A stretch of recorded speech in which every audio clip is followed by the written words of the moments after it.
Hello， 大家好，我是怡元。各位还记得昨天我有发布了一个影片，就是讲这一次更新了什么东西都有介绍出来啊。当然也是有包括一些东西没有讲到啦，所以今天那个影片会补充。然后在我昨天发布了那个影片之后，就马上有观众联络我，跟我说他的王国可以使用集团军，就问我要不要拿来拍成内容。所以非常感谢这位观众。这个观众也是上次分享了他的账号给我去操作那个自动打野功能的那位观众，也就是多拉奖了，所以他这一次也是分享了给我，非常感谢。还有他就是有分享一些其他的东西哦，就是你们可以看到这个联盟标记的功能呢，其实还可以画一些图案出来了，所以我相信之后有一些很厉害画画的玩家可能会拿这个功能来做一些奇奇怪怪的东西，拿来画图之类的。 OK， 那么我们看一下他分享的画面，这里各位你们可以看到他也是做了一些标记啊，就是把这个范围全部圈起来就好像这个范围就是负责防守的部分这样子。那么现在主要要介绍的东西呢，就是集团军。我首先他介绍的是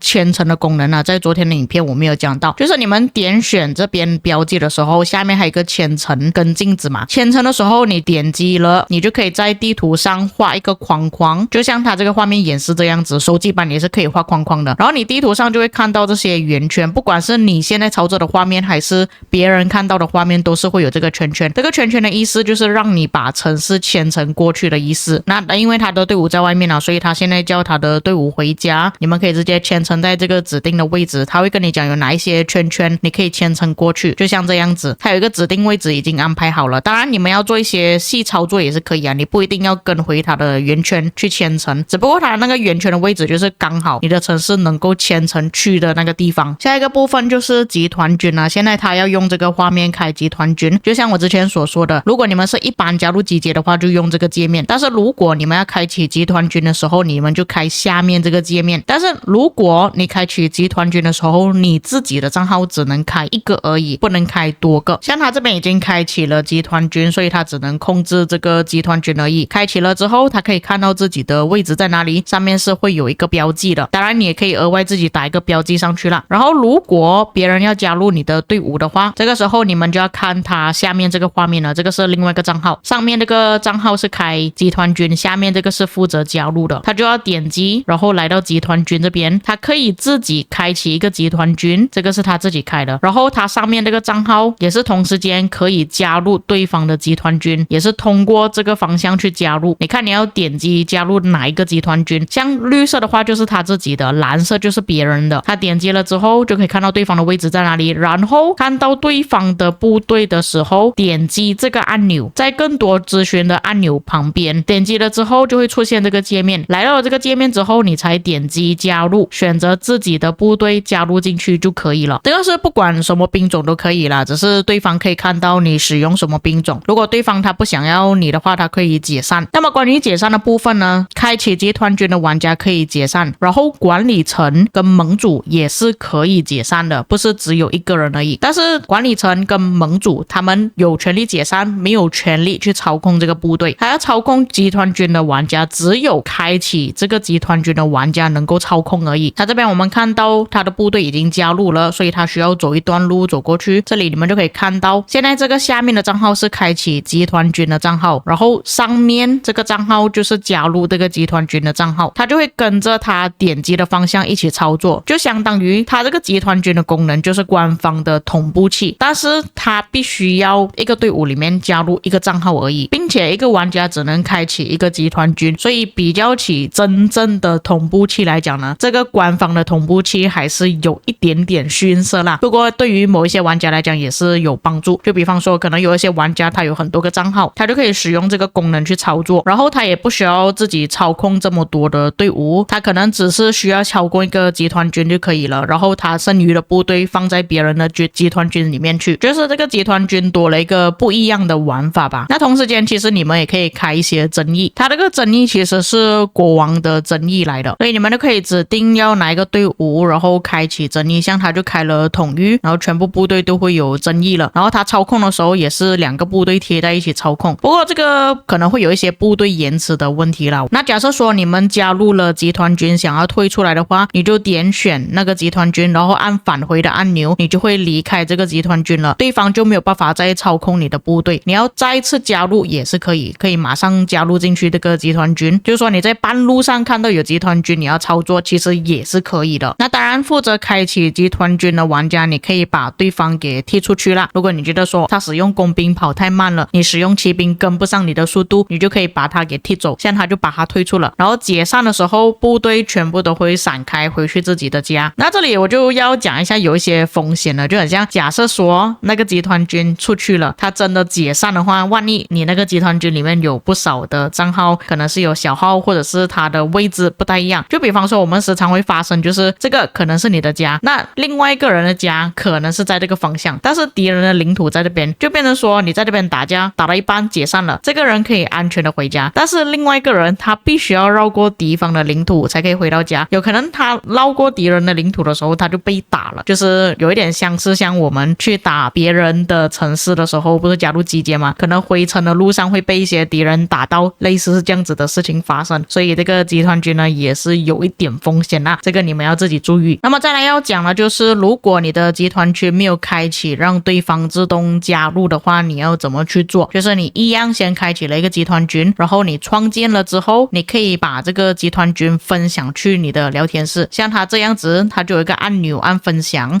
去他的聊天群，然后大家看到了之后就可以直接点击加入，会比较方便一点。那操作的部分这里你们要稍微注意一下，就是他这个集团军呢是没有办法跳矿的，你们可以看到他点击了这个矿之后，他这就讲只能攻击野外的执政官部队而已，并且如果你们是想要用集团军加入旗帜或要塞的话，其实也是不可以的，你们这边可以看到他拉去旗帜是进不了的，那你要攻击对方的城市的话也是不可以的，像他这边就拉那个部队要过去打敌人的部队是可以的，就唯独可以打别人的部队而已。那这个时候他就想要试一下就是特洛伊战歌的一些技能，你们可以看到他是点不了的，但是这个投稿的观众有跟我讲发生了一些 bug， 就是他没有办法释放技能，但是他点击这个技能的时候其实已经吃掉了他的祝福币。那关于这个部分呢，我会帮他去询问客服是怎么一回事啦，但至少我们可以知道也是一样不能使用这些剧本中的技能了。那么关于打部队之后，我比较好奇的就是如果我是控制集团军的话，我看到报告是多少份，像他这边就已经打掉了一个部队，然后点击报告查看的时候是只有出现1份报告而已，如果他要看到另外一个玩家的报告只能通过别人的账号，像他这边切换画面呢就可以看到对方帮你打了多少，就是你不需要去操控，你也是可以拿到战斗报告可以看啦，但是只能看你自己的部队而已。那如果你是加入别人集团军的玩家呢，你是完全没有办法再操控你的部队了，只有按退出了集团军之后才可以操控回你自己原本的部队。那么这边就可以看到一个比较明显的问题了，就是因为对方的部队会跑得比较慢，所以它的距离渐渐就拉开了，你们可以看到原本那个距离还没有这么远了，2个部队是叠在一起的，这个是之前的画面。那因为操控者他的流车跑太快了，就变成说后面的部队有一些脱队了，它原本是贴在一起的，然后慢慢拉开变成2个队伍，后来越来越远了。所以这边就会跟你们讲啊，如果你们要加入这种集团军呢，最好就是选择可能2个使用同样的兵种，然后装备不会太差，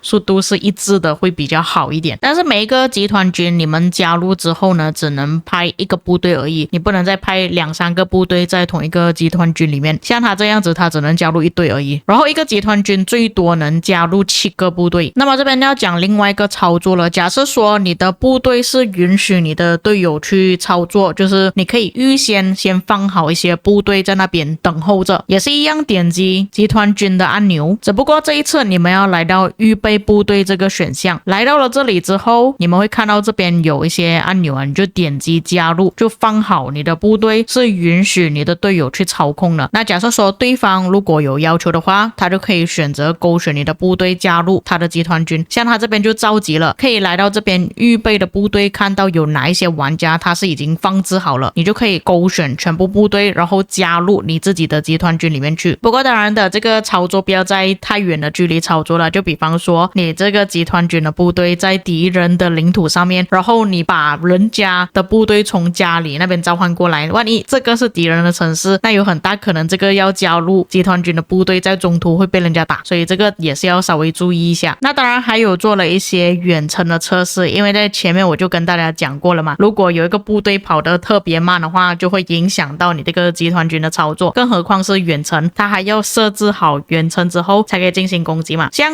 这边我们可以看到刘彻已经发起攻击，并且都已经把对方的部队打死了，那他操控去下一个地方的时候，远程还要拆除了之后才可以行动。意思就是说，如果你们要使用集团军进行操作的话，最好不要选择远程。如果你真的要选择远程的话，那你的集团军里面全部都是远程，会比较容易操控。因为如果你一个用野战部队，另外一个用远程的话，万一你的部队有拉扯，就很像现在这个画面这样子，他的刘彻又去进攻对方的部队，然后又拉走，就变成说你的远程一直没有办法设置好远程，然后就要跟着走了。所以他这个操作有点类似像我们平时用5个部队7个部队操作这样子，你的远程必须要跟你野战部队分开来操作，像他这样子拉扯又拉走，就变成你的远程永远都没有办法设置好。所以如果你是负责开军团的玩家呢，你要么就是注意看自己的集团军有什么部队加入，如果看到有一些工程车的话，就把它给踢走。最后要分享的画面就是集团军里面的部队死掉的话会怎么样，然后他进攻了敌方的部队。那这里可以看到开启集团军的玩家是已经死掉了，但是只要集团军里面依旧还有部队，就是这个玩家的部队，他就可以继续操作，不一定要有自己的部队在集团军里面都可以操作的，只要有部队在里面就可以了。那当然了，你要自己加入回去这个集团军也是可以啦。那么以上就是关于集团军的一些操作跟讲解啦，如果各位有哪一些不太明白的地方，可以在评论区询问我。那当然我对于这个集团军的评价是觉得说好玩是好玩，但是也是一样有好处跟坏处啦。好处就是如果有一些玩家他真的是突然之间有一些事情要做，可能他要去开会要去上课了，或者是他突然觉得不舒服要下线的时候，他就可以把自己的部队委托给其他玩家，让他们帮忙操控，这个是好的地方。那坏的地方就是你不能保证对方会拿到很好的报告，因为假设说对方他是那种敢死队，他完全不操作的，就是让你的部队冲进去死的话，那么你就完蛋了。但是如果操作得当，就会变成像这个画面这样子，除了自己本身的部队之外，还可以操控自己的集团军。像那个玩家他是已经开启了一个集团军，剩下的5个部队都是由他自己操控了，那就变成说假设说他这个集团军里面有7个部队，加上自己的5个部队，就等于说有12个部队同时会打一个目标了。所以你们可以看这个玩家的操作，他就是全部集火在一个目标上面，然后其他人操作的部队呢都是分散开的，可能就不太集中。那如果你是很厉害操控的玩家，就可以像那样子直接往敌人的人群中冲进去，完全不怕，因为你这边的部队有很多，人家看到你哇这么大一坨部队要打我，我当然是要跑啊。而且你看他的 AOE 没有断掉嘛，他的怒气没有断掉，就可以一直连续的打下去，然后转火打敌人的部队，就会变成这样子的操作。这感觉起来是真的蛮好玩的，可以操控更加多的部队。不过集团军里面最多就7个部队嘛，再加上自己面板上剩下的6个部队，就等于说你可以带13个部队出去战斗，如果是满部队的情况下啦。所以你们可以看到这边的部队呢，除了他自己的部队之外，还有别人的部队他也是在操控。那敌人看到他就纷纷逃命啊，因为这边太多人了，他打不过他，敌人一碰到他就被打死了。这个就是官方的同步器。但是不管怎样都好，你用这个集团军加上自己部队数量这么多，报告一般不会太差啦。那以上就是本期内容，至于各位有哪一些东西要补充，或者是有错误遗漏的地方，可以在评论区给我知道。我们下个影片再见。